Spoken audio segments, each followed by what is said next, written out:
السلام علیکم کے اس کے ناول پہ آپ سب کو ویلکم۔ ایک خوبصورت ناول پیش کر رہے ہیں جس کا نام ہے تم سنگ نینا لاگے۔ ناول کی رائٹر ہیں سائرہ عارف۔ چلیے چلتے ہیں ناول کی جانب۔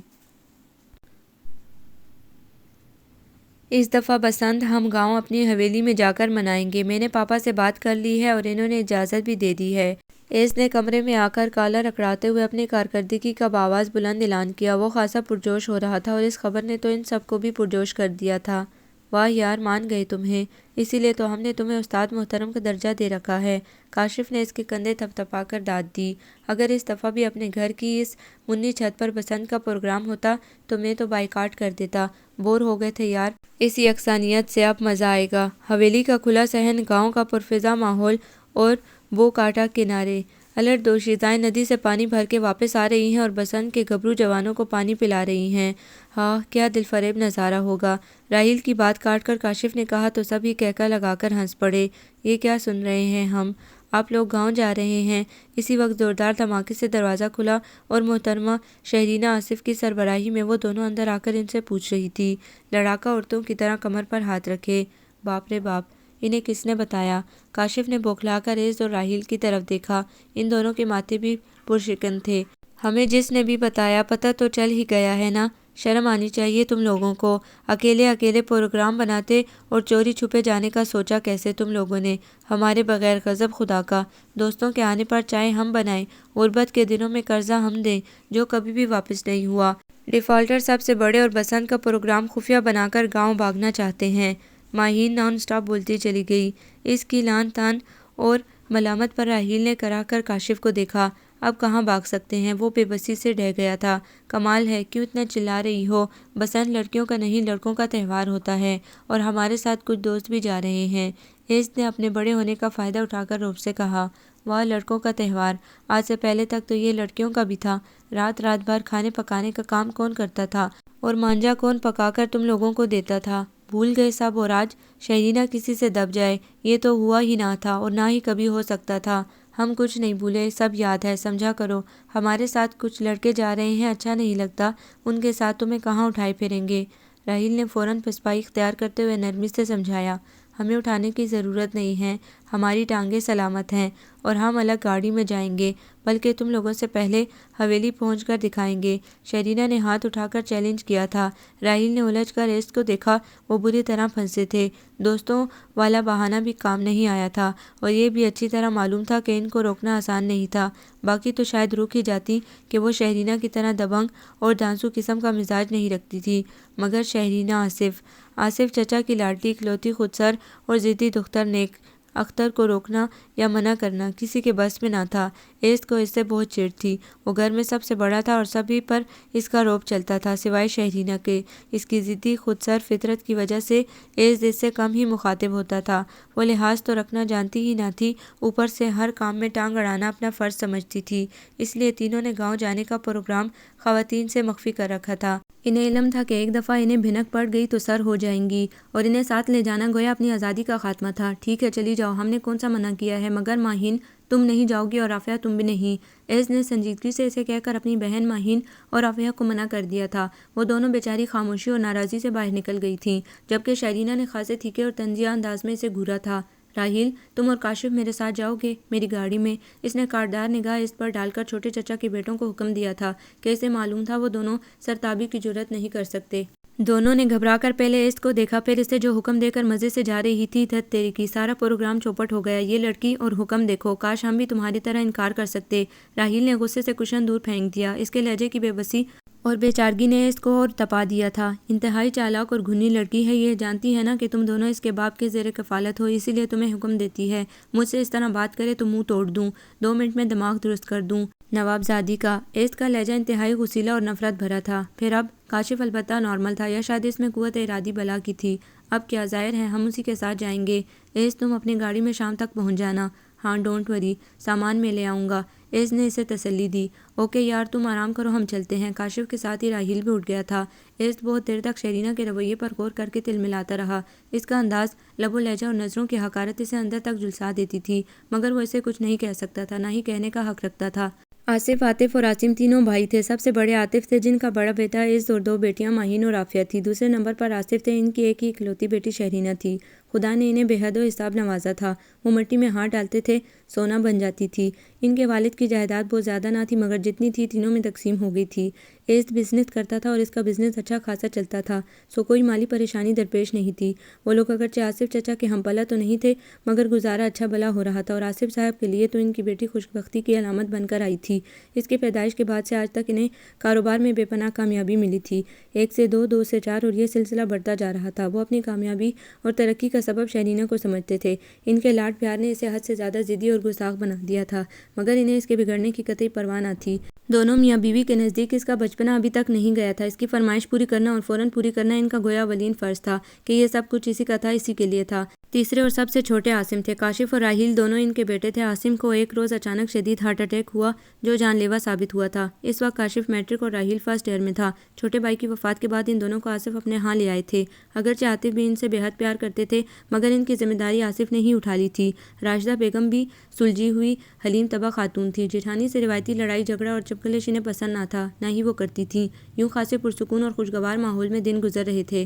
ہاں، بس شہرینہ کے ہاتھوں کبھی کبھی راحیل اور کاشف کو تکلیف اٹھانی پڑ جاتی تھی، اگرچہ وہ جان بوجھ کر نہیں کرتی تھی کہ دل سے وہ دونوں کو بھائیوں کی طرح چاہتی تھی، بس عادت سے مجبور اپنے منوانے کی ضد۔ وہ نہ چاہتے ہوئے بھی اس کی بات مان لیتے تھے۔ شاید لاشعوری طور پر اندر کہیں یہ احساس موجود تھا کہ وہ اس کے باپ کے زیر دست تھے، اور ان کی والدہ نے بھی تو انہیں حکم عدولی اور انکار نہیں سکھایا تھا۔ شہرینہ کی خفگی اور غصے کے باوجود ماہین اور عافیہ نے جانے کی حامی نہ بھری تھی۔ انہیں عز کے غصے کا علم تھا۔ وہ بہت کم غصہ دکھاتا تھا، مگر جب ایک بار کسی بات سے انکار کر دیتا تھا تو اقرار ناممکن ہو جاتا تھا۔ وہ کوئی تنگ نظر ظالم بھائی نہیں تھا۔ ماہین اور عافیہ کو مکمل آزادی حاصل تھی۔ اماں، بابا اور خود عز کو ان پر مکمل اعتماد تھا۔ وہ سب کزنز آپس میں بے حد بے تکلف تھے۔ پکنک ہو یا کوئی فنکشن، سب اکٹھے جاتے تھے، مل جل کر ہلا گلا کرتے رہتے تھے، کیونکہ دونوں گھروں کے درمیان میں محض ایک بہاڑ تھی۔ کبھی سب عاصم تایا کے گھر تو کبھی آصف چچا کی طرف ہنگامہ برپا ہوتا، مگر گاؤں جانے کی اجازت نہ دینے کی بڑی وجہ شہرینہ تھی۔ عز کو اس کے حاکمانہ لہجے اور منمانی سے چڑ تھی، اور اس کی لپیٹ میں بیچاری وہ دونوں آ گئی تھی۔ ہو سکتا تھا کہ وہ مان بھی جاتا، مگر اب شہرینہ کی وجہ سے اڑ گیا تھا۔ ان کے نہ جانے کا افسوس تو اندر ہی اندر محترمہ شہرینہ کو بھی تھا۔ ان دونوں سے اس کی بہت دوستی تھی، مگر وہ بھی ان کا جواب پتھر سے دیتی تھی۔ بھلا عز سے ہارنا اسے کب گوارا تھا، سو آخری وقت تک گاڑی میں بیٹھ کر بھی وہ ماہین اور عافیہ کو منانے کی کوشش کرتی رہی تھی، انہیں لبھانے، بلکہ طرح طرح کی ترغیبات دینے کے باوجود ان کے انکار نے اسے غصہ دلا دیا تھا۔ ڈرپوک، بزدل، بیوقوف لڑکیاں، سمجھتی کیا ہیں خود کو؟ میں ان کے بغیر نہیں رہ سکوں گی، میں رہ کر دکھاؤں گی ان کو بھی اور ان کے ہلاکو خان بھائی کو بھی۔ بڑا آیا چنگیز خان کا جانشین۔ اس نے دل ہی دل میں اسے برا بھلا کہہ کر دل کی بھڑاس نکالی۔ راحیل اور کاشف دونوں کچھ خاموش سے تھے۔ اس نے بغور دونوں کو دیکھا۔ کیا بات ہے، کیا تم دونوں زبردستی لائے گئے ہو؟ ستم تو یہ تھا کہ اسے اپنی باتوں کا احساس تک نہیں ہوتا تھا۔ راحیل نے بغور کاشف کو دیکھا۔ نہیں نہیں بھائی، کیوں؟ کیونکہ تم دونوں کی شکلیں 12 بجا رہی ہیں۔ کہیں اس کے ساتھ نہ جانے کا افسوس تو نہیں؟ اس کی نظر شناسی کا انہوں نے دل ہی دل میں اقرار کیا۔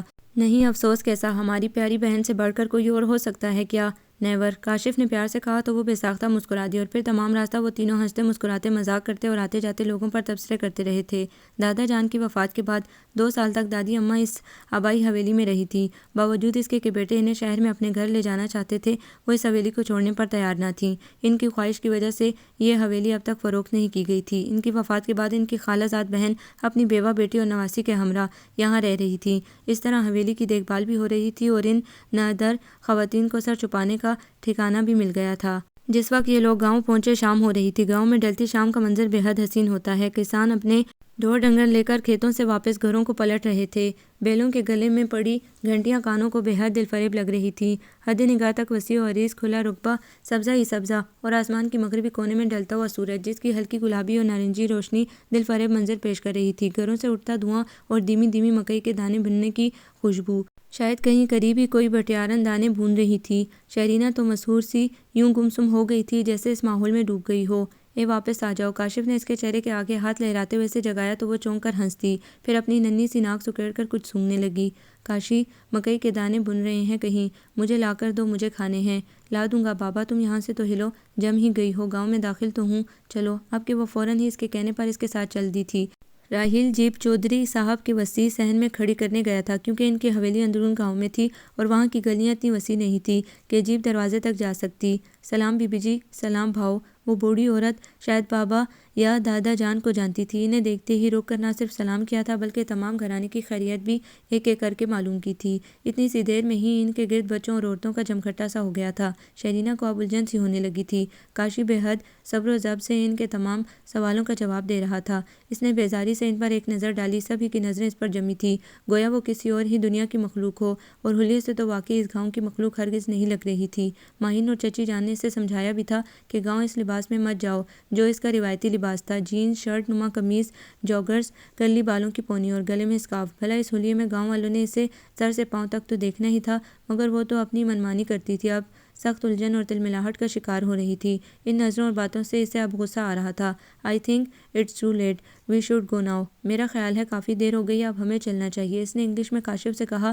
جو انوس خواتین کے نرغے میں خاندانی حالات سے آگاہی دینے میں لگا ہوا تھا۔ اس کا تو ہلنے کا کوئی پروگرام ہی نہیں لگتا تھا، کمبخت مزے لے لے کر خواتین کی زنانہ گفتگو سن رہا تھا۔ شہرینہ کے مسلسل گھورنے اور انگلش میں بار بار کہنے پر وہ بمشکل وہاں سے ہلا تھا، اور حویلی تک شہرینہ نے اسے خوب لتاڑا تھا، جبکہ وہ ڈھیٹ بنا مسکراتا رہا تھا۔ زبیدہ خالہ کو راحیل نے پہلے ہی جا کر بتا دیا تھا، تو یہاں ان کے استقبال کی تیاریاں تقریباً مکمل تھیں۔ رات کا کھانا اگرچہ سادہ تھا مگر بہت مزیدار تھا۔ کاشف تو جیسے برسوں کی بھوک مٹانے میں لگا تھا۔ "بس کرو کاشی، کیا آئندہ یہاں کھانا نہیں ملے گا؟" شہرینہ نے اسے گھورا۔ "یہاں تو ملے گا، مگر وہاں اپنے گھر اتنا مزیدار کھانا کہاں ملتا ہے؟ بشیرے کے ہاتھ کے کھانے کھا کھا کر میں تو اصل لذت ہی بھول گیا ہوں"۔ اس نے ساگ کے ڈونگے کی طرف ہاتھ بڑھایا تاکہ شہرینہ نے چمچ اس کے ہاتھ پر دے مارا۔ "اسٹاپ اٹ، خدا کا خوف کرو، یہاں رات کو ڈاکٹر بھی نہیں ملے گا"۔ کاشی بے چارگی سے اپنا ہاتھ سہلا رہا تھا۔ راحیل نے ہنستے ہوئے اس کی تائید کی۔ "نہیں بیٹا، کھانے دو اسے، اللہ کا لاکھ لاکھ شکر ہے، بہت دیا ہے اس نے، کوئی کمی نہیں آئے گی، مت روکو، کھاؤ بیٹا"۔ زبیدہ خالہ نے محبت سے اس کے سر پر ہاتھ پھیرا۔ کاشف نے آنکھیں مٹکا کر شہرینہ کو اشارہ کیا۔ "یہ ہوتی ہے مہمان نوازی، اور یہ ہوتا ہے ان سادے لوگوں کا پیار۔ مجھے تو پہلے ہی اندازہ ہے جب میں تمہارے گھر آیا کروں گا تو تم مجھے خالی ایک کپ چائے پر ہی ٹرخا دیا کرو گی اور کچن کو تالا لگوا دیا کرو گی۔ میری توبہ، میں جو کبھی تمہارے گھر آؤں"۔ کاشف کی زبان اور ہاتھ دونوں چل رہے تھے۔ "راحیل، اسے روکو، یہ تھک گیا ہے اور رج بھی گیا ہے، مگر ڈھیٹ بنا بیٹھا ہے"۔ شہرینہ کی بات پر راحیل نے زوردار قہقہ لگایا تھا۔ "لو، چھوڑ دیا، توبہ توبہ، کیسی لڑکی ہے، کھانے بھی نہیں دیتی، حالانکہ یہ نہ اس کا گھر ہے اور نہ یہ پکانے والی، پھر بھی خیر بھوکے کو دسترخوان سے اٹھانا گناہ عظیم ہے"۔ اس کے چہرے پر دنیا جہان کی مظلومیت طاری تھی۔ "بھوکا، تم جیسے بھوکے کو اٹھانا عین ثواب کا کام ہے، گیٹ اپ، خبردار جو تم نے سویٹ کی طرف ہاتھ بڑھایا"۔ شہرینہ نے اسے بری طرح لتاڑ کر ڈونگا راحیل کو پکڑا دیا۔ زبیدہ خالہ کسی کام سے باہر گئی ہوئی تھی۔ "بس کر یار، کبھی کبھی تو حد کرتا ہے، اب تو تجھے اٹھا کر ہی بستر پر لے جانا پڑے گا"۔ اسے مشکل میں دیکھ کر راحیل نے مذاق کیا۔ ہاں، اس نے بمشکل سانس لی تھی۔ "یار، اس قدر مزیدار ساگ اور مکئی کی روٹی، تازہ مکھن، نہ جانے کتنے سالوں بعد یہ کھانا کھایا ہے"۔ زبیدہ اماں کے ہاتھوں کی لذت کیا کہنے، یہ زبیدہ اماں کے نہیں، ان کی جوان خوبصورت نواسی کے ہاتھوں کی لذت ہے جو تم اس قدر ٹوٹ کر کھا گئے ہو۔ معصوم بننے کی کوشش مت کرو، کھانا بناتے ہوئے تم نے مومنہ کو دیکھ لیا تھا"۔ شہرینہ نے اس کی معصومیت کا بانڈا راحیل کے سامنے پھوڑ دیا تھا۔ وہ گھبرا کر چاروں طرف دیکھنے لگا تھا، جبکہ راحیل ہنس دیا تھا۔ "اوکے بھائی، میں تو اب آرام کروں گی، صبح کا کیا پروگرام ہے"۔ "صبح؟ ہاں، صبح ہو گئی تو دیکھ لیں گے، ویسے کوئی خاص نہیں، زمینوں پر جانے کا ارادہ ہے"۔ راحیل نے جواب دیا۔ "دادا ابا کی زمین جو ان تینوں بھائیوں کے حصے میں آئی تھی، باقی دونوں نے تو بیچ دی تھی، مگر عاصم نے زمین کے اس ٹکڑے کو نہیں بیچا تھا، اور وہی تھوڑی سی زمین اب ان دونوں بھائیوں کی تھی جو انہوں نے ٹھیکے پر دی تھی، کہ خود تو وہ زمینداری نہیں کر سکتے تھے، اس کا سالانہ ٹھیکہ جو ملتا تھا وہ آصف چچا کے پاس ہی جمع کروا دیتے تھے، کہ ان کی ابھی کوئی ذاتی ضروریات تو تھی نہیں، پھر سرپرست بھی تو وہی تھے۔ اور وہ بسنت، تم کچھ چھپا رہے ہو مجھ سے؟ اور ہاں، یہ عز نہیں پہنچا اب تک تمہارا باس"۔ اس نے خاصے طنزیہ انداز میں اس کا نام لیا تھا۔ اس کے شکل لہجے پر راحیل ہنس دیا۔ "بسنت کا پروگرام تو ہے، مگر شاید کل نہیں، اور عز تو یہاں دوپہر کو ہی پہنچ گیا تھا، نزدیکی گاؤں میں اس کا دوست رہتا ہے، آج رات اس کے ہاں ٹھہرے گا، صبح آئے گا تو پروگرام طے ہوگا، اگر دوسرے لڑکے نہ ہوئے تو تمہیں بھی پروگرام میں شامل کر لیں گے"۔ راحیل کا لہجہ صاف انکاری تھا۔ اس نے بری طرح گھور کر اسے دیکھا۔ "کیا مطلب دوسرے لڑکے؟ میں یہاں کیا کرنے آئی ہوں؟ تم لوگ میرے بغیر کچھ کر کے تو دیکھو"۔ وہ چیخ ہی پڑی تھی۔ کاشف نے ایک نظر اسے دیکھا، پھر راحیل کو۔ "ہمیں تمہاری تنہائی کا احساس ہے، مگر غیر لڑکوں کے ساتھ، اور یہ تو عز نے تمہیں گھر میں ہی بتا دیا تھا، اس نے کچھ دوستوں کو بھی انوائٹ کیا ہے، مگر تم"۔ وہ کہنا چاہتا تھا کہ تم نہ سمجھتی ہو، نہ سوچتی ہو، صرف اپنی منواتی ہو، مگر لحاظ کر گیا وہ ابھی ہنگامہ کر دیتی اور اجنبی لوگوں میں کیا امیج رہ جاتا ان کا۔ "اوکے، مجھے نہ اس کی پرواہ ہے نہ اس کے دوستوں کا خوف، میں اگر اکیلی آئی ہوں تو اکیلی انجوائے بھی کر سکتی ہوں"۔ وہ پاؤں پٹکتی ہوئی وہاں سے چل دی تھی۔ کاشی نے سنجیدگی سے راحیل کو دیکھا، اس کی آنکھوں میں الجھن اور تعصب تھا۔ "یار، یہ لڑکی ضرورت سے زیادہ نہیں بگڑ گئی؟ لڑکیوں کو کم از کم اتنا خود سر بدتمیز نہیں ہونا چاہیے، کون اس کے نخرے اٹھائے گا، ابھی تو پیرنٹس لاڈ اٹھا رہے ہیں، شادی کے بعد توبہ توبہ، مجھے تو اس بندے پر ترس آتا ہے جو اس کے پلے باندھے گا بیچارہ۔ ایک دفعہ ایس نے اسی قسم کے رد عمل کے جواب میں کہا تھا تو وہ دونوں خوب ہنسے تھے، مگر اب واقعی وہ بہت بدتمیز اور خود سر ہو گئی تھی اور چچا چچی کو بالکل احساس ہی نہ تھا۔ مومنہ نے اس کا بستر اپنے ہی کمرے میں کر دیا تھا۔ وہ بہت معصوم، سیدھی سادی، کچھ خاموش سی لڑکی تھی، سادہ سے کپڑے، سیدھی مانگ والی چٹیا، صاف شفاف چہرہ۔ سنو تم کچھ پڑھی لکھی ہو؟ کروٹ بدلتے ہوئے اس کی طرف رخ موڑ کر اس نے یوں ہی پوچھ لیا تھا۔ جی، میں نے انٹر کا امتحان دیا ہے۔ اس کے جواب پر اس نے حیرت سے اسے دیکھا۔ اچھا، ریگولر؟ جی۔ یہاں کالج ہے کوئی؟ اتنا چھوٹا سا گاؤں تھا یہ، اور کالج نہیں؟ اس گاؤں میں تو نہیں، ساتھ والے گاؤں میں ہائر سیکنڈری اسکول ہے، وہاں سے میں نے انٹر کیا ہے، اس نے تفصیل سے جواب دیا۔ اور وہ گاؤں کتنی دور ہے؟ 10-11 میل دور ہے جی۔ 10-11 میل؟ کیسے جاتی تھی وہاں؟ یہاں سے صبح صبح ویگن جاتی ہے شہر، اگلے اسٹاپ پر اتر جاتے ہیں اور وہاں سے 2 میل پیدل آگے چل کر جاتے ہیں۔ او گاڈ، اتنا سفر روزانہ اکیلی جاتی ہو تم؟ اسے شدید حیرت ہوئی تھی۔ نہیں، ہمارے گاؤں کی 4 لڑکے ہیں اور کچھ بچے بھی ہیں، مل کر چلے جاتے ہیں۔ Very hard. اس کا تو دماغ ہل گیا تھا۔ کتنی مشکل تھی ان لڑکیوں کے لیے، پڑھنا اس قدر محنت طلب تھا، اتنی مشقت کر کے علم حاصل کرتی تھی یہ، اور وہ کوئی ایک دن بھی ایسا نہیں ہوگا جب اس نے اپنی گاڑی کے علاوہ کسی اور سواری میں سفر کیا ہو۔ حالانکہ اس کا کالج گھر سے زیادہ فاصلے پر نہ تھا، وہ پیدل بھی جا سکتی تھی، مگر جس دن گاڑی نہیں ہوتی تھی وہ کالج سے ہی چھٹی کر لیتی تھی۔ حصول علم کے لیے کتنا تردد اور محنت کرتے ہیں یہ لوگ، اس نے برملا خود سے اعتراف کیا، اور بغور اس دان پان سادہ سی لڑکی کو دیکھا۔ کیا کاٹ رہی ہو تم یہ؟ اسے کڑھائی کرتے دیکھ کر اس نے پوچھا۔ جی، یہ قمیض کاٹ رہی ہوں، اس نے جواب دیتے ہوئے کپڑا فریم سمیت اس کی طرف بڑھایا۔ اوہ، ویری بیوٹیفل۔ غضب کا ہے؟ کس کا ہے؟ شیشے اور دھاگے کا بے حد خوبصورت اور نفیس کام تھا۔ بازار والوں کا۔ اس کے جواب پر وہ چونکی۔ تم اجرت پر کام کرتی ہو؟ جی بی بی۔ اس کا لہجہ سادہ تھا۔ مگر کیوں؟ میری نانی بوڑھی عورت اور ماں بیوہ ہے، کمانے والا کوئی نہیں۔ میری ماں کھیتوں میں کام کر کے جو کچھ کماتی ہے وہ گزارے کے لیے مشکل ہوتا ہے۔ پھر میری تعلیم، اسی لیے میں کڑھائی اور سلائی کر کے اپنا تعلیمی خرچہ پورا کرتی ہوں۔ اوہ، اسے اپنے سوال پر شرمندگی سی ہوئی۔ یہ بات تو اسے بھی معلوم تھی کہ یہ تینوں خواتین بے سہارا ہیں، مگر اس نے غور نہیں کیا تھا کہ اسے غریب لوگوں کی غربت زدہ کہانیاں سننے کا شوق تھا۔ نہ دلچسپی، نہ ہی اس نے کبھی اپنی سطح سے جھک کر دیکھا تھا۔ اس کے نزدیک وہ محل نما گھر میں دنیا کی ہر آسائش سمیت رہ رہی تھی تو ساری دنیا ہی اتنی خوش مطمئن اور عیش میں تھی۔ زندگی کیا ہے، زندگی کا دوسرا رخ کتنا اذیتناک اور بھیانک ہے، یہ سب نہ اسے معلوم تھا، نہ ہی معلوم کرنے کی ضرورت محسوس کی تھی۔ کتنے پیسے مل جاتے ہیں اس کے، نہ جانے کیوں اسے دلچسپی ہو رہی تھی۔ 200-300 روپے۔ وٹ؟ وہ بے ساختہ چیخی۔ اتنا زیادہ کام اور 200-300 صرف؟ ارے یہ تو مارکیٹ میں 2-3 ہزار کا بھی نہیں ملتا۔ وہ حیرت سے اسے دیکھ رہی تھی۔ ملتا ہوگا جی، مگر ہمیں تو کڑھائی کے اتنے ہی ملتے ہیں۔ یہاں ایک لالا سراج ہیں، وہ شہر کی دکانوں سے کام لے کر آتے ہیں اور وہی ہم سے کام کرواتے ہیں، ہمیں تو بس اتنے ہی پیسے دیے جاتے ہیں، باقی وہ کتنا کماتے ہیں، کتنا منافع لیتے ہیں، ان کو معلوم ہوگا، اس نے تفصیل سے جواب دیا۔ ویری بیڈ، یہ تو ظلم ہے، ساری محنت تو تمہاری ہے اور منافع وہ شخص لے جاتا ہوگا، وہ تمہیں اتنی کم رقم دیتا ہے مگر خود یہ کام 1000-1500 سے کم کسی صورت نہیں بھیجتا ہوگا، مجھے معلوم ہے۔ ایسے کام کی تو آج کل بہت ڈیمانڈ ہے، مگر میں کیا کر سکتی ہوں، اس گاؤں کی ساری لڑکیاں ہی اس کے کام کرتی ہیں اور ہمیں تو جی گھر بیٹھے بٹھائے پیسے مل جاتے ہیں، ہم کہاں بازاروں میں شہروں میں دھکے کھا سکتے ہیں، کس سے کام لیں، کسے دیں، یہ سارا کام سراج لالا ہی کرتے ہیں، ہمارے لیے تو کام آنا ہی غنیمت ہے۔ اس نے بغور اس کم سن سی لڑکی کو دیکھا جو اپنے حصے کی مشقت خود اٹھا رہی تھی، اپنا بوجھ خود اٹھانے والی یہ دان پان سی لڑکی کتنی حساس اور مضبوط ہے۔ تمہیں پڑھنے کا بہت شوق ہے؟ بہت زیادہ جی، اماں تو مجھے پڑھنے ہی نہیں دیتی تھی، یہ تو نانی ہی نے میرا ساتھ دیا جو میں انٹر تک پہنچ گئی ہوں، میں نے بڑی مشکل سے پڑھا ہے جی، حالانکہ میں نے 5ویں 8ویں اور 10ویں جماعت میں وظیفہ لیا تھا جی، اور سارے دیہاتوں میں اول آئی تھی، اسی لیے میری ٹیچرز میری نانی کو کہتی تھی کہ اسے ضرور پڑھاؤ۔ حالانکہ گاؤں والے تو بہت تانے دیتے تھے، اماں سے الٹی سیدھی باتیں کرتے تھے کہ بیوہ عورت ہو کر لڑکی کو اتنی آزادی دے رکھی ہے، کچھ لوگوں نے تو میرے بارے میں غلط باتیں بھی پھیلا دی تھیں، مگر میں نے بھی ہار نہیں مانی، میں نے فیصلہ کیا ہے جی، میں بی اے کر کے اوپن یونیورسٹی سے بی ایڈ کر لوں گی اور نوکری کر کے اپنی ماں اور نانی کو اس ذلت سے نجات دلا کر اچھی زندگی گزارنے کے قابل بناؤں گی۔ وہ سیدھی سادی معصوم کمزور سی لڑکی اس قدر بلند عزم اور اتنا مضبوط ارادہ رکھتی تھی، شیرینہ کی آنکھیں حیرت سے پھیل گئی تھیں۔ بی اے کیسے کرو گی؟ یہاں ڈگری کالج ہے؟ نہیں، بی اے پرائیویٹ کروں گی، آج کل میں اس کی تیاری کر رہی ہوں، میری ایک ٹیچر ساتھ والے گاؤں میں رہتی ہے، ان سے انگلش کی ہیلپ لے لیتی ہوں۔ Very good, you are great, I can't imagine, میں تصور بھی نہیں کر سکتی، تم اتنی پرعزم اور بلند حوصلہ ہو، ریلی مجھے بہت حیرت اور خوشی ہوئی ہے، اس نے بے ساختہ تعریف کی تھی۔ یہ لوگ ہمارے بھی تو رشتہ دار ہیں، مگر ہم ان سے کس قدر لاپرواہ انجان ہیں، اپنے سوا کوئی فکر ہی نہیں، کتنی دولت ہے بابا کے پاس، میرے پاس کتنی پاکٹ منی ہے اور ہم نے کبھی کسی کی صورت کے بارے میں سوچا نہیں، اتنی ذہین لڑکی یہ تو تہلکہ مچا دے، کتنی ستم ظریفی ہے کہ ذہانت، شوق، قابلیت سب روپے کے نہ ہونے سے صفر ہو گئے ہیں۔ ایک ہم جیسے ہیں، سب کچھ ہوتے ہوئے بھی پڑھتے نہیں، نخرے اور گھر والوں پر احسان کرتے ہیں، اور ایک یہ۔ وہ مسلسل اس کے بارے میں سوچ رہی تھی، پھر یکدم مسکرا دی۔ ایک فیصلے نے جیسے اسے شانت کر دیا تھا، اور وہ بہت کچھ سوچتی ہوئی نیند کی وادی میں اتر گئی۔ سمجھنے کی کوشش کرو شہرینہ، اتنے سارے لڑکوں میں ایک تم، اور پھر وہ غیر لڑکے ہیں۔ صرف آج کا دن، کل ہم سب تمہارے ساتھ ہوں گے، جو تم کہو گی کریں گے، پتنگیں بھی اڑائیں گے، رائڈنگ بھی کریں گے۔ کاشف بچوں کی طرح اسے بہلا رہا تھا۔ اس نے ایک خفگی بھری نگاہ دونوں پر ڈالی اور خاموشی سے واپس اندر چلی گئی تھی۔ ناراض ہو گئی ہے یہ، راحیل نے کاشف کو دیکھ کر کہا۔ ہم کیا کریں، فی الحال ناراض ہی رہنے دو، کل منا لیں گے۔ اس باہر انتظار کر رہا ہے، اب نکلو کہیں وہ دوبارہ۔ کاشف کو ہمیشہ ہی اس کی پارس سے فطرت سے ڈر لگتا تھا۔ وہ ویسے بھی چھوٹا تھا اور اس کا روب بھی اسی پر چلتا تھا۔ اتنی دیر ہے، اس دن نے دیکھتے ہی ڈانٹنے لگا۔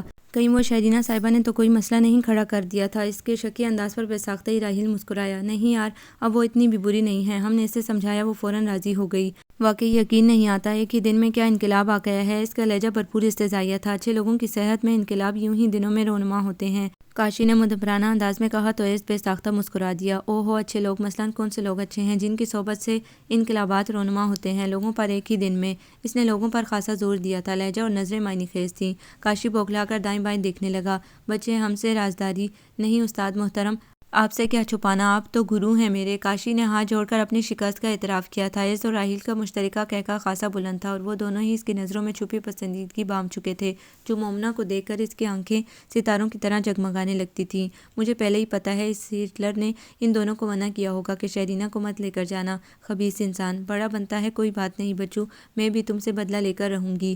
تم بھی کیا یاد کرو گے، کس سے پالا پڑا ہے۔ وہ کھڑکی سے ان تینوں کو ہنستے مسکراتے دیکھ چکی تھی اور اب غصے سے بڑبڑا رہی تھی۔ اس کو دیکھ کر اس کا پارا مزید ہائی ہو گیا تھا۔ اس سے تو اسے خدا واسطے کا بہر تھا، کیا مجال جو دونوں کی کبھی بنی ہو۔ دونوں ہی ایک دوسرے کی ٹکر کے تھے، سو اکثر ٹکراتے رہتے تھے۔ گھر پر ان کو سمجھاتا تھا مگر کوئی بھی فریق قدم پیچھے ہٹانے کو تیار نہیں تھا۔ اس بڑا تھا، لہٰذا اس کا خیال تھا کہ شہرینہ کو اس سے ادب اور احترام سے بات کرنی چاہیے۔ مزید وہ اس کے حاکمانہ لہجے اور ضدوں پر شدید نکتہ چینی کرتا تھا، جبکہ شہرینہ کا خیال تھا کہ وہ مغرور اور خود سر ہے، اس کو نیچا دکھانا چاہتا تھا اور اس کی مقبولیت سے خائف ہے۔ باہر صحن میں دھوپ میں مکئی پھیلائے ہوئے زبیدہ اماں بیٹھی ہوئی تھیں۔ ان کے نزدیک ہی ان کی بیٹی چکی پیس رہی تھی، کچھ دور مومنہ کڑھائی کر رہی تھی۔ یہ آپ دال اس میں کیوں پیس رہی ہیں؟ اس نے حیرت سے انہیں زمین پر کپڑا بچھائے بیٹھے دیکھ کر پوچھا تھا۔ اوپر نیچے دو پتھر رکھے ہوئے تھے اور لکڑی کا دستہ اس میں نصب تھا۔ یہ چنے کی دال ہے، اس کا بیسن بنانا ہے، اس لیے چکی میں پیس رہی ہوں۔ انہوں نے مٹھی بھر دال پتھر کے سوراخ میں ڈالتے ہوئے جواب دیا اور بائیں بازو سے اس دستے کو گھمانے لگی۔ پتھر گونگتا تھا تو دال رگڑ کر پیستی تھی اور یوں ایک طرف سے بیسن آہستہ آہستہ نکل رہا تھا۔ اسے یہ سب خاصا دلچسپ لگا۔ لائیں یہ میں چلاتی ہوں۔ وہ شوق سے آگے بڑھی۔ اس کے لیے تو یہ ایڈونچر تھا۔ نہ بیٹی نہ، تم کہاں چلاؤ گی، تمہارے ہاتھ خراب ہوں گے، چھالے پڑ جائیں گے۔ نہیں پڑتے، آپ بھی تو چلا رہی ہیں، آپ کے تو پڑے نہیں۔ اس نے غور سے سخت سیاہ کھدرے ہاتھوں کو دیکھا۔ ہاں، یہ ہاتھ غریب محنت کش عورتوں کے ہیں، ان کی سختی سے ہی تو ہمارا پیٹ بھرتا ہے۔ وہ دونوں ہاتھوں کو دیکھتی ہوئی عجیب سے لہجے میں کہہ رہی تھی۔ چھالے پڑتے ہیں، پھوٹ جاتے ہیں، نہ جانے کتنی دفعہ، اب تو احساس بھی نہیں ہوتا۔ بہت زخم لہجہ تھا۔ اس نے چونک کر انہیں دیکھا۔ بیوقی کا کرب اور زمانے بھر کی سختیاں، حالات سے مقابلہ کرنے کا عزم، کتنے ہی نوع کے رنگ اس عورت کے چہرے پر تھے، جس کے الجھے سفید بالوں کی سفیدی قبل از وقت تھی۔ کمزور مگر جینے کا آئینی عزم۔ وہ بے اختیار ان کے پاس چلی آئی۔ لائیں ذرا میں بھی تو دیکھوں کیسے چلاتی ہیں آپ اسے۔ اس نے ان کے ہاتھ سے چکی کا دستہ تھام لیا۔ زبیدہ اماں نے اسے دیکھا تو فوراً اٹھ کر آئیں۔ ارے بچی، یہ کیا کر رہی ہو تم، کہاں یہ چلا سکتی ہو، اتنے نازک نرم کومل ہاتھ اور یہ مشقت۔ نہ میری بچی، چھوڑ دے اسے، چھالے پڑ جائیں گے۔ وہ اسے بازو سے تھام کر اٹھانا چاہتی تھی مگر وہ بھی اپنے نام کی ایک ضد تھی۔ اماں کرنے دینا۔ اس نے پوری قوت سے اس پتھر کو گھمایا تھا۔ اتنا وزنی پتھر اور یہ کمزور سی عورت کیسے اسے تیز تیز چلا رہی تھی، اسے حیرت ہوئی۔ محض چند منٹ بعد ہی اس کے ہاتھ بے انتہا سرخ ہو گئے تھے۔ اس نے دونوں ہاتھوں کو دیکھا، شدید جلن ہو رہی تھی۔ مومنہ اس کے لیے کرسی لے آئی۔ جا مومنہ، بہن کے ہاتھوں پر تیل لگا دے، کہیں چھالے نہ بن جائیں، اس لیے تو میں نے منع کیا تھا، یہ کام تو ہم غریبوں کے کرنے کے ہیں۔ بھوک اور پیٹ کا دوزخ بھرنے کو بڑے پاپڑ پیلنے پڑتے ہیں۔ یہ ہاتھ فولاد کی طرح ہو گئے ہیں۔ انہوں نے اپنے جوریوں بھرے سوکھے ہاتھوں کو دیکھ کر کہا تھا۔ مومنہ تیل لے آئی تھی مگر اس نے تیل لگانے سے انکار کر دیا اور اپنے بیگ سے اسکن کیئر لوشن نکال کر ہاتھوں میں مل دیا۔ اللہ بخشے، تمہارے دادا ابا بہت نیک اور سخی انسان تھے، غریبوں کا بڑا خیال رکھتے تھے۔ جب تک زندہ رہے ہمیں ماہانہ خرچ بھجواتے رہے تھے۔ انہی کی وجہ سے تو سر چھپانے کو یہ ٹھکانہ مل گیا تھا، ورنہ انسان پیٹ سے بھوکا تو رہ سکتا ہے، سر سے ننگا تو ایک رات نہیں گزار سکتا۔ ان کے بعد اللہ رکھے ایز نے ہمارا بڑا خیال رکھا ہے، بہت نیک اور خدا طرز بچہ ہے، جب بھی آتا ہے کچھ نہ کچھ دے کر ہی جاتا ہے، بڑی خاموشی اور محبت سے۔ اللہ اس سے ترقی دے، برکت ہو اس کے کاروبار میں، زبیدہ اماں بتا رہی تھی جبکہ وہ حیرت سے انہیں دیکھ رہی تھی۔ انہیں یقیناً بہت بڑی غلط فہمی ہوئی ہے۔ ایز اور محبت کرنے والا، رحم دل، ناممکن۔ انہیں اس کے بارے میں علم نہیں ہے شاید۔ وہ ظالم، اکڑ خان اور خدا ترسی، غلط فہمی اور بہت بڑی غلط فہمی۔ اس کا دل چاہا بھی اس کا سارا راز فاش کرتے، اس کی اصلیت بتا دے، مگر کچھ سوچ کر خاموش ہو گئی۔ زبیدہ اماں کے لہجے اور باتوں میں اتنا وثوق، محبت اور اکان تھا کہ وہ باوجود خواہش کے اس کے خلاف نہیں بول سکی تھی۔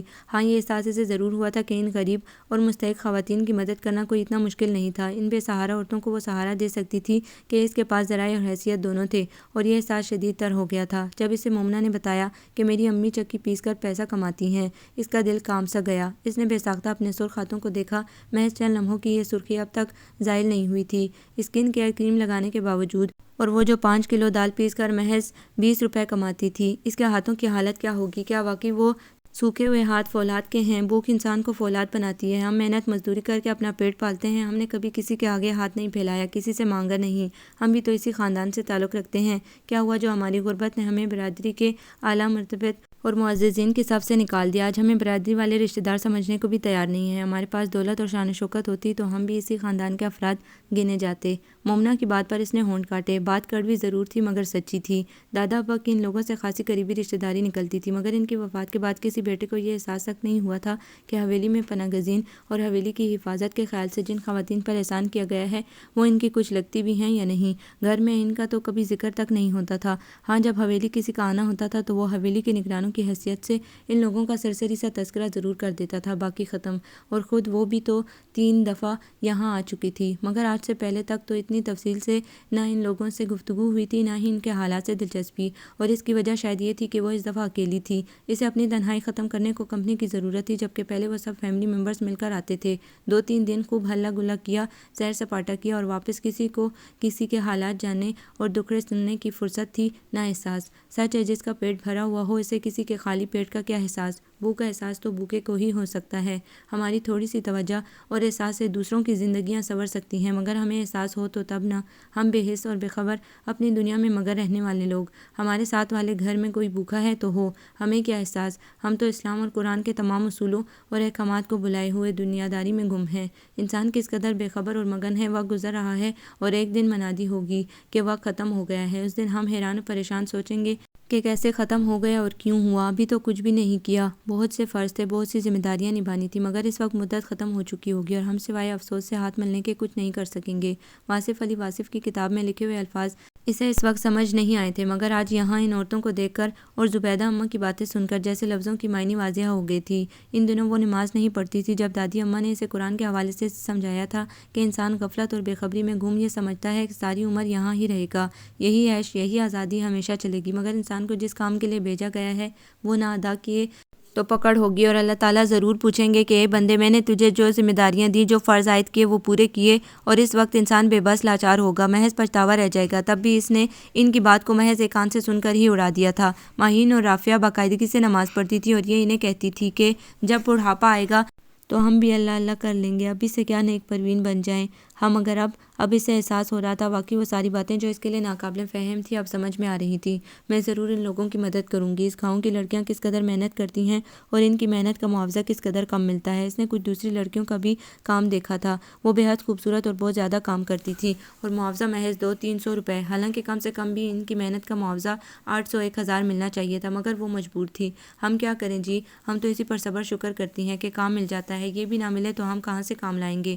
اور پھر کون کسی کا احساس کرتا ہے؟ ہر شخص اپنا منافع چاہتا ہے، اپنی غرض پوری کرتا ہے۔ اس نے جب انہیں احتجاج کا کہا تھا تو ان میں سے ایک نے جواب دیا تھا، اور اس کا ارادہ مزید پختہ ہو گیا تھا، جو سوچا تھا اس پر عمل درآمد ضرور کرنا ہے۔ اگلے روز راحیل اور کاشف نے اسے بھرپور کمپنی دی تھی۔ اس نے نہ صرف ان کے ساتھ مل کر پتنگیں اڑائی تھی بلکہ خوب ہلا گلا بھی کیا تھا۔ وہ اس قدر شور مچا رہی تھی کہ انہیں دیکھنے کے لیے بہت سی عورتیں اور بچے اپنے اپنے گھروں کی چھتوں پر کھڑے ہو گئے تھے۔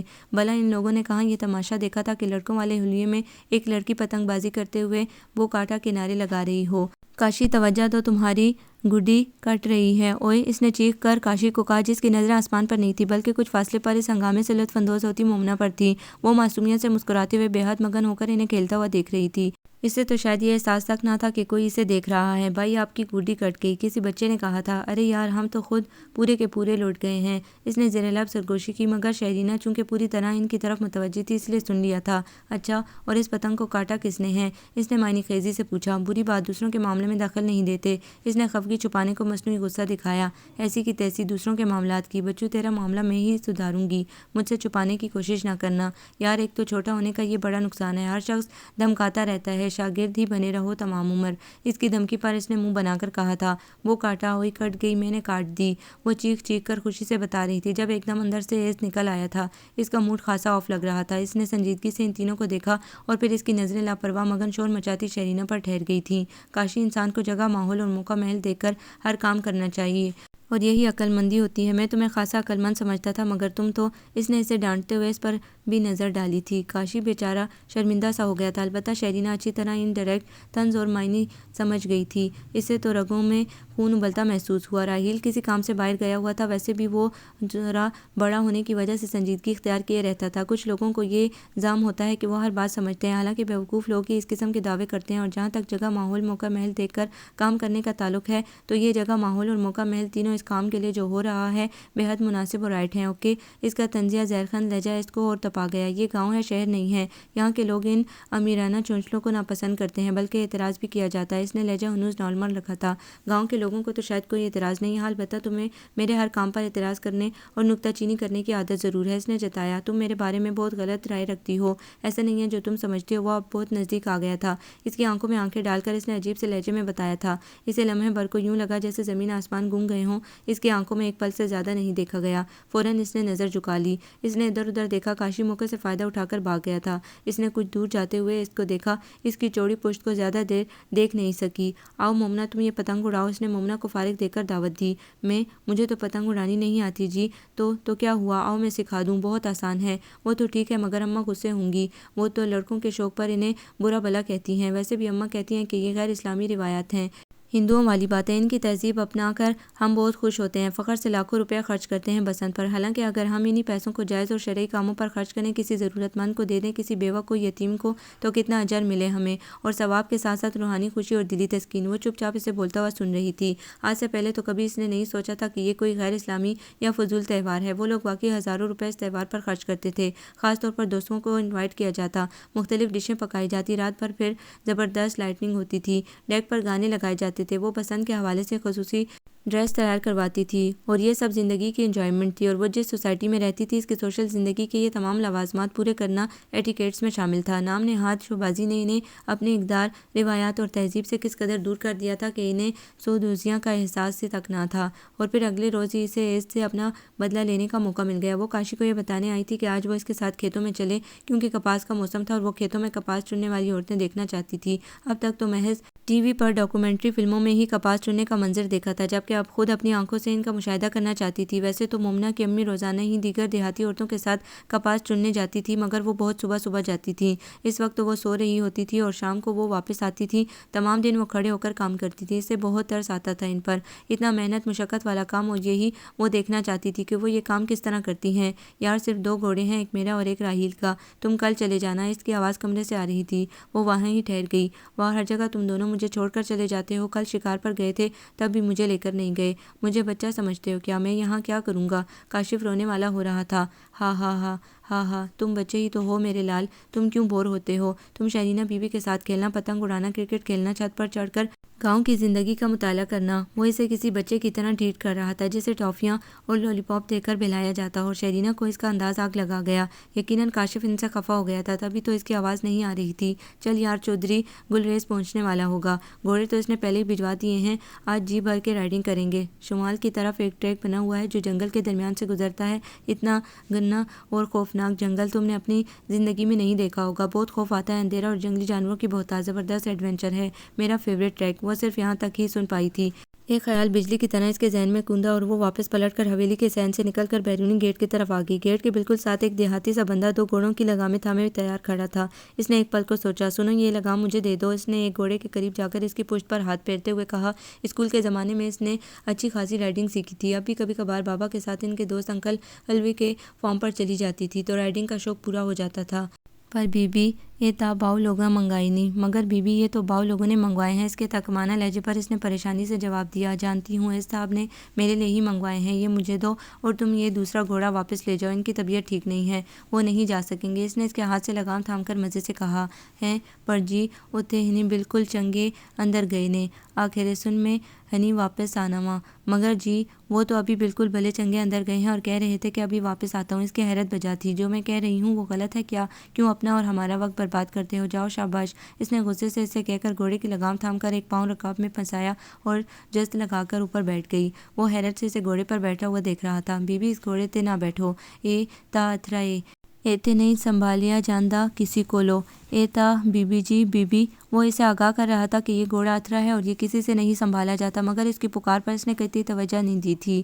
ایڑ لگانے کی دیر تھی، گھوڑا سر پر دوڑ رہا تھا، اس نے مضبوطی سے لگام تھام رکھی تھی۔ راستوں کا اسے علم نہیں تھا، جدھر گھوڑا جا رہا تھا وہ کون سی جگہ تھی یا کتنی دور تھی، اسے معلوم نہیں تھا، بس وہ تو اس وقت ایس کو شکست دینے کے تصور میں گم سب بلائے ہوئے تھی، یہ بھی کہ وہ اس وقت گاؤں سے باہر نہ جانے کتنی دور نکل آئی تھی۔ گھوڑے کی رفتار بڑھتی جا رہی تھی، اس نے ایک دو دفعہ لگامیں کھینچ کر اسے روکنا بھی چاہا تھا، مگر وہ تو جیسے بپھرا ہوا تھا، اندھا دھند بھاگ رہا تھا۔ اس نے گھبرا کر چاروں طرف دیکھا اور یکدم اس کا سانس جیسے سینے میں اٹک گیا۔ اس قدر خوفناک راستہ، ایک طرف ویران بے آباد چھوٹی چھوٹی پہاڑیاں تھیں اور دوسری طرف کھلا وسیع چوٹیل میدان۔ کچے راستے پر گھوڑا بے لگام بھاگ رہا تھا، اسے شدت سے اپنی حماقت اور آنے والی خطرناک صورتحال کا ادراک ہوا تو ساری شوخی اور فاتحانہ پن ہوا ہو گیا، مارے خوف اور فکر مندی کے اس کے ہاتھوں میں نمی سی آ گئی تھی۔ اس نے زور لگا کر لگام کھینچی، گھوڑا کمبخت جیسے عالمی ریس میں حصہ لے رہا تھا اور اول آنے کی سر توڑ کوشش کر رہا تھا۔ اس کے لگام کھینچنے کا نتیجہ یہ ہوا کہ گھوڑا یکدم بری طرح ہنہنایا اور پچھلی ٹانگیں اوپر اٹھا کر بری طرح اچھلا۔ وہ اس اقدام کے لیے تیار نہیں تھی، اسے یوں لگا جیسے کسی نے اسے پشت سے اٹھا کر ہوا میں اچھال دیا، اور بس ایک لمحے کو اس کی آنکھوں میں روشنی سی چمکی تھی، پھر اندھیرا چھا گیا تھا۔